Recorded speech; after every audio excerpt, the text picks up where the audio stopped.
Everyone, this is Deepa Yadav. Welcome back to my YouTube channel.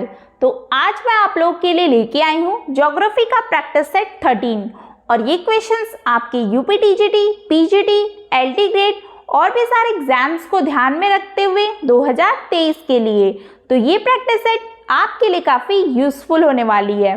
Video शुरू करने से पहले अगर आप मेरे चैनल पर नए हैं तो सब्सक्राइब कर लें और बेल आइकन को प्रेस कर दें, जिससे नोटिफिकेशन आप तक पहुंच जाए और आप डेली वीडियोस को देख पाएं। इस टाइम जो लोग भी मेरी वीडियोस को देख रहे हैं वो जल्दी से इस वीडियो को शेयर कर दें, जिससे और भी लोग ये प्रैक्टिस सेट को देख पाएं और मुझसे कनेक्ट हो पाएं। तो चलिए फिर स्टार्ट करते हैं। तो आज के प्रैक्टिस सेट का फर्स्ट क्वेश्चन है, निम्नलिखित संस्थानों में किसमें पर्यावरण सूचना प्रणाली का जनसंख्या एवं पर्यावरण केंद्र स्थित है? Option A IIT Kharagpur, option B IIT Kanpur, option C NIRS Dehradun, option D IIPS Mumbai. इसका करेक्ट आंसर होगा option number D, IIPS Mumbai. पर्यावरण सूचना प्रणाली का जनसंख्या एवं पर्यावरण केंद्र आईआईपीएस मुंबई में स्थित है, तो इसलिए option D is correct answer. Next question है, जैव विविधता या जैव विविधता अधिनियम भारत की लोकसभा ने निम्नलिखित में से किस वर्ष में पारित किया था? Option A 2005, option B 2001, option C 2002, option D 2007। इसका करेक्ट आंसर होगा ऑप्शन नंबर सी 2002। जैव विविधता या जैविक विविधता अधिनियम भारत की लोकसभा एवं राज्यसभा ने क्रमशः 2 एवं 11 दिसंबर 2002 को पारित किया था। सर्वप्रथम अमेरिकी वनस्पति शास्त्री वॉल्टर जी रोसेन ने जैव विविधता शब्द का प्रयोग किया था। जो विश्व जैव विविधता दिवस है वो प्रतिवर्ष 22 मई को मनाया जाता है। तो ये भी आप ध्यान में रखिएगा कि विश्व जैव विविधता दिवस कब मनाया जाता है, तो 22 मई को मनाया जाता है। ये क्वेश्चंस भी एग्जाम में पूछे जाते हैं। तो ऑप्शन सी इस क्वेश्चन का answer option C is correct answer होगा। नेक्स्ट क्वेश्चन है, निम्नलिखित कथनों पर विचार कीजिए। तो ये स्टेटमेंट वाले क्वेश्चन है, कुछ स्टेटमेंट दिए हैं और नीचे आपको बताना है करेक्ट आंसर कौन से हैं। तो फर्स्ट है, संयुक्त राष्ट्र ने वर्ष 2010 को जैव विविधता का अंतर्राष्ट्रीय वर्ष घोषित किया। सेकंड है, भारत में परियोजना टाइगर 1973 मतलब कि 1973 में प्रवर्तित की गई। और थर्ड है, बाघ परियोजना को बाघों और उनके शिकार से सुरक्षा के लिए शुरू किया गया था। और नीचे दिया कि उपरोक्त में से कौन सा कथन मतलब सत्य है, वो आपको करेक्ट करना है नीचे के ऑप्शन देख के।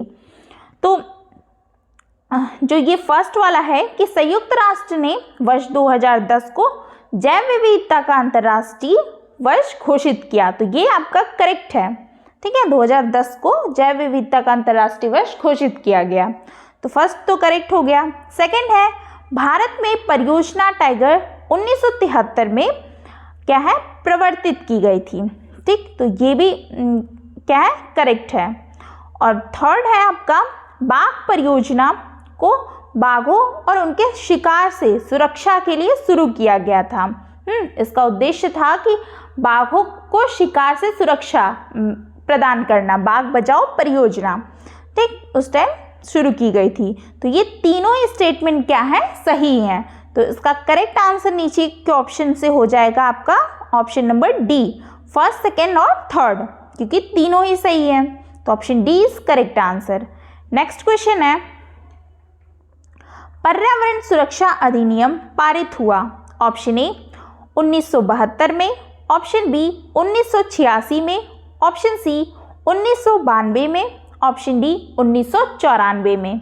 इसका करेक्ट आंसर होगा ऑप्शन नंबर बी 1986 में।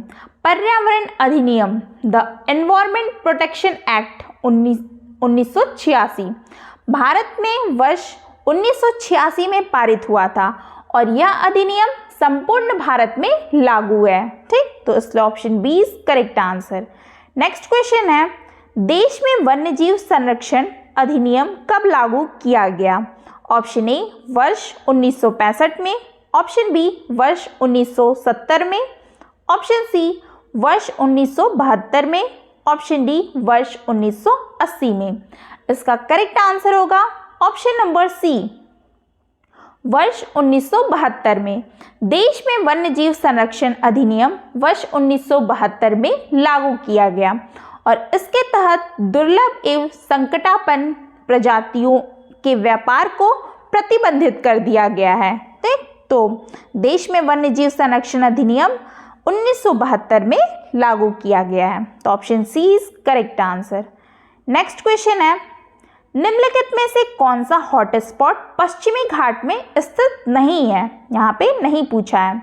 ऑप्शन ए अन्नामलाई पहाड़ियाँ, ऑप्शन बी नीलगिरी पहाड़ी, option C Sundarban, option D Silent Valley. इसका करेक्ट आंसर होगा ऑप्शन नंबर सी, सुंदरवन। ये क्या है? पश्चिमी घाट में स्थित नहीं है। सुंदरवन क्या है? हॉटस्पॉट पश्चिम घाट में स्थित नहीं है।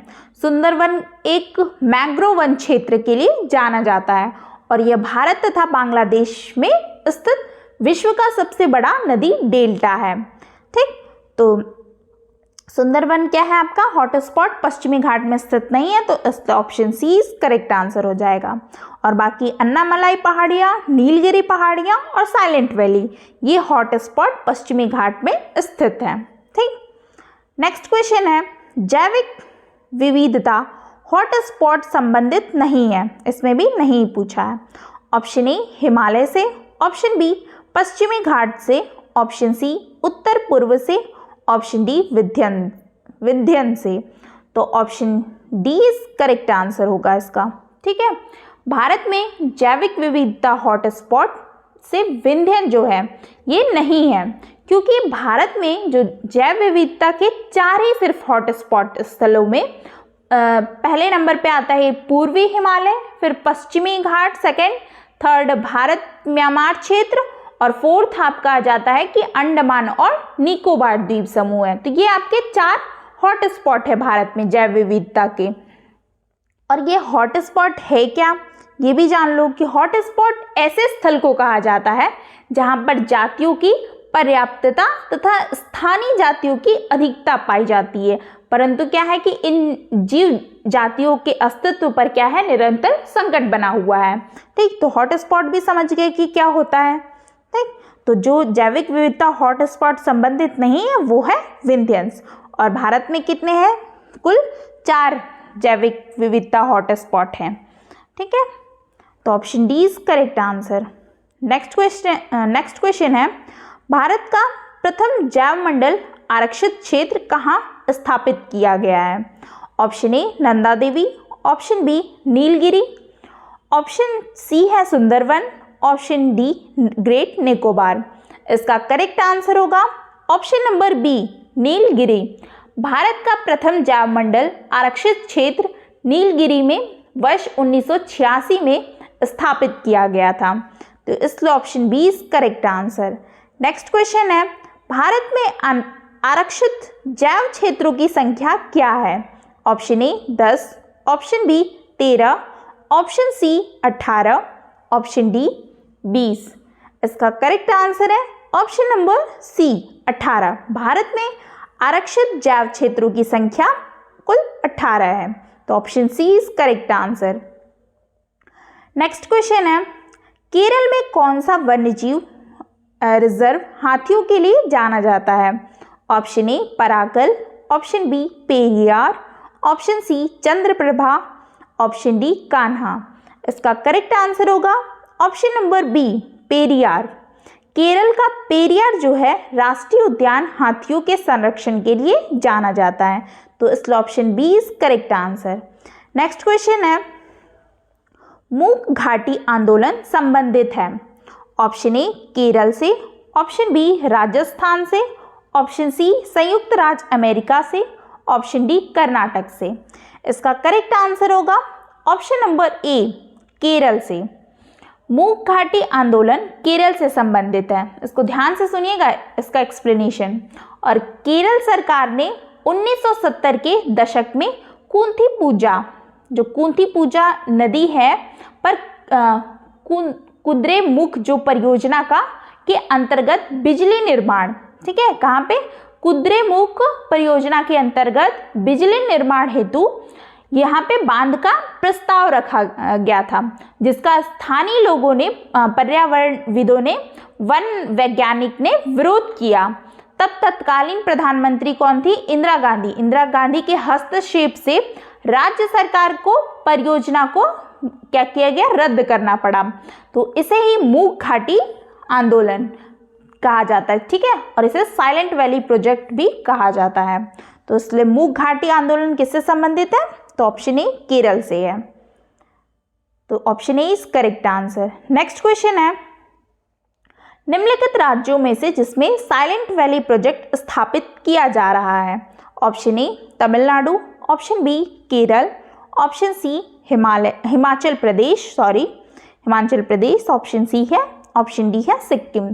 तो इस क्वेश्चन का आंसर आप बताओगे। जिन लोगों ने एक्सप्लेनेशन अच्छे से सुना होगा वो इस क्वेश्चन का आंसर दे लेंगे। तो कमेंट बॉक्स में आप ज़रूर बताइएगा। क्वेश्चन नंबर 12 का आंसर आप देंगे कमेंट बॉक्स में। नेक्स्ट क्वेश्चन है, चिपको आंदोलन का मुख्य उद्देश्य है? ऑप्शन ए पेड़ों को बचाना, ऑप्शन बी महिलाओं को बचाना, ऑप्शन सी धर्म को बचाना, ऑप्शन डी शिक्षा को बचाना। तो इसका करेक्ट आंसर होगा ऑप्शन नंबर ए, पेड़ों को बचाना। चिपको आंदोलन का मुख्य उद्देश्य पेड़ों को बचाना है, ठीक, जो कि अप्रैल 1973 में अलकनंदा घाटी के मंडल गांव से शुरू हुआ और यह वर्तमान में उत्तराखंड राज्य में स्थित है। इस आंदोलन में लोग पेड़ों से चिपककर उनको काटने से बचाते थे, ठीक है, काटने से क्या करते थे? बचाते थे। और इसके प्रमुख नेताओं में गौरा देवी, चंडी प्रसाद भट्ट, सुंदरलाल बहुगुणा और सरलाबेन, मीराबेन और भी बहुत लोग थे। तो चिपको आंदोलन का मुख्य उद्देश्य क्या था? पेड़ों को बचाना था। तो इसलिए option A is correct answer. Next question है, दिल्ली और आगरा शहरों से निकलने वाला कूड़ा कचरा तथा गंदा जल प्रदूषित कर रहा है? ऑप्शन ए कावेरी नदी, ऑप्शन बी यमुना नदी, ऑप्शन सी नर्मदा नदी, ऑप्शन डी गोदावरी नदी। इसका करेक्ट आंसर होगा ऑप्शन नंबर बी यमुना नदी, ठीक है। दिल्ली और आगरा शहरों से निकलने वाला कूड़ा कचरा तथा गंदा जल प्रदूषित यमुना नदी कर रहा है। तो इसलिए option B is correct answer. Next question है, निम्नलिखित में से कौन सा अभी तक स्थापित आरक्षित जीवमंडल से संबंधित नहीं है? ठीक है, नहीं पूछा है यहाँ पे। ऑप्शन ए ग्रेट निकोबार, ठीक, ग्रेट निकोबार होगा ये। ऑप्शन बी है Sundarban, option C Nanda Devi, option D Kutch की खाड़ी। तो इसका करेक्ट आंसर होगा, नहीं पूछा है, इसको भी ध्यान दीजिएगा आप। तो इसका करेक्ट आंसर है ऑप्शन नंबर डी कच्छ की खाड़ी। कच्छ की खाड़ी को नहीं बल्कि ये कच्छ के रन को आरक्षित जैवमंडल क्षेत्र में शामिल किया है। ठीक है, तो इसको ध्यान देना आप लोग, क्योंकि कच्छ की खाड़ी और कच्छ के रन में ज़्यादा डिफरेंस नहीं है, कभी कभी कंफ्यूजिंग हो जाता है। तो कच्छ की खाड़ी को नहीं बल्कि कच्छ के रन को आरक्षित जैवमंडल क्षेत्र में शामिल किया गया है। वर्तमान में भारत में कुल 18 जैवमंडल आरक्षित क्षेत्र हैं, तो इसलिए option D is correct answer होगा। नेक्स्ट क्वेश्चन है, और आज के प्रैक्टिस सेट का लास्ट क्वेश्चन है, पर्यावरणीय निम्नीकरण भारत में निम्नलिखित में से किस क्षेत्र में उच्चतम है? Option A Himalaya, option B Chota Nagpur पठार, ऑप्शन सी मैसूर का पठार, ऑप्शन डी विंध्य पठार। तो इसका करेक्ट आंसर होगा option number B Chota Nagpur पठार। छोटा नागपुर पठार खनिजों की दृष्टि से अत्यंत समृद्ध है और इन खनिजों के निष्कर्षण हेतु इस क्षेत्र में मानवीय गतिविधियां अत्यधिक बढ़ गई हैं, जिसका दुष्परिणाम वहां के पर्यावरण पर पड़ रहा है। दिए गए ऑप्शन में क्या है कि छोटा नागपुर के पठार में पर्यावरणीय निम्नीकरण अत्यधिक है, ठीक, उच्चतम है, तो option B is correct answer. तो आपको ये प्रैक्टिस सेट कैसा लगा, और कोई भी डाउट है तो आप कमेंट बॉक्स में ज़रूर पूछिए। वीडियो कैसी लगी ये आप लाइक शेयर सब्सक्राइब करना ना भूलें, और ज़रूर बताएं कीजिए कि क्वेश्चंस में किस तरीके के आपको क्वेश्चन चाहिए, और क्या आपको कोई डाउट तो नहीं है। अगर किसी भी प्रकार का डाउट होगा तो मैं उसका सॉल्यूशन आपको देने की कोशिश करूँगी, ठीक है। मिलते हैं फिर नेक्स्ट वीडियो में और भी अच्छे क्वेश्चंस के साथ। Thank you.